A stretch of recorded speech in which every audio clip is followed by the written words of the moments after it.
മുൻനടിയും മോഡലുമായിരുന്ന ട്വിഷ ശർമ്മയുടെ അസ്വാഭാവിക മരണം സംബന്ധിച്ച അന്വേഷണം നിർണായക ഘട്ടത്തിലേക്ക്. കേസിലെ മുഖ്യപ്രതിയെന്ന് സംശയിക്കുന്ന ട്വിഷയുടെ ഭർത്താവ് സമർത്ത് സിംഗിനെ പോലീസ് ചോദ്യം ചെയ്യുകയും കുറ്റകൃത്യം നടന്ന സ്ഥലത്തെത്തിച്ച് തെളിവെടുപ്പ് നടത്തുകയും ചെയ്തു. കഴിഞ്ഞ ദിവസം സുപ്രീം കോടതിയുടെ പ്രത്യേക നിർദ്ദേശപ്രകാരം കേസ് CBI ഏറ്റെടുത്തിരുന്നു.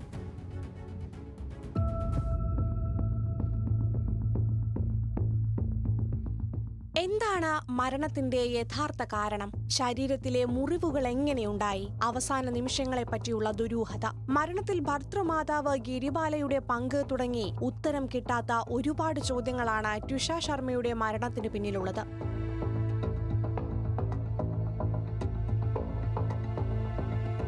സുപ്രീം കോടതിയുടെ പ്രത്യേക നിർദ്ദേശപ്രകാരം CBI ഇടപെട്ടതോടെ കേസ് നിർണായക ഘട്ടത്തിലേക്ക് കടന്നിരിക്കുകയാണ്. സംസ്ഥാന പോലീസ് നേരത്തെ ഫയൽ ചെയ്ത FIR ഏജൻസി വീണ്ടും ഫയൽ ചെയ്തു. ഇന്ത്യൻ ശിക്ഷാ നിയമത്തിലെ വകുപ്പുകളും സ്ത്രീധന നിരോധന നിയമവും CBI കേസിൽ ചേർത്തിട്ടുണ്ട്. സംഘം ഭോപ്പാലിലെത്തി പോലീസ് രേഖകൾ, കേസ് ഡയറി, മൊഴികൾ, മെഡിക്കൽ രേഖകൾ തുടങ്ങിയ തെളിവുകളും ശേഖരിച്ചു. മുഖ്യപ്രതിയെന്ന് പോലീസ് സംശയിക്കുന്ന സമർത്ത് സിംഗിനെ പോലീസ് കുറ്റകൃത്യം നടന്ന സ്ഥലത്തെത്തിച്ച് തെളിവെടുപ്പ് നടത്തി. കഴിഞ്ഞ ദിവസം 10 മണിക്കൂറാണ് സമർത്ത് സിംഗിനെ ചോദ്യം ചെയ്തത്.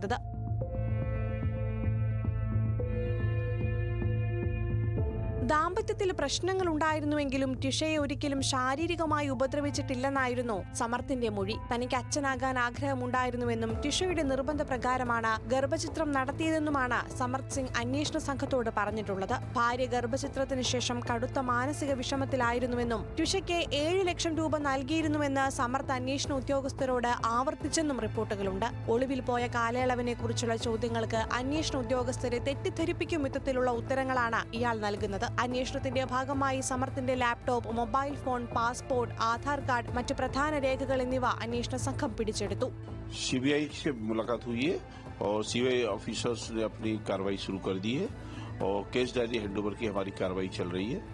जैसी डायरी कंप्लीट होती है बाकी पूरी चीज हैंडओवर हो जाएगी. लोकल पुलिस ने अपना इन्वेस्टिगेशन अब इसमें थ्रू कोर्ट CBI अपनी आगे की कार्रवाई करेगी. लोकल पुलिस कार्रवाई नहीं करेगी.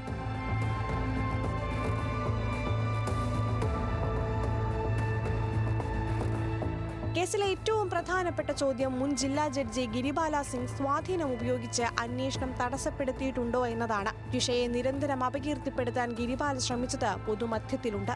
News desk, news Malayalam.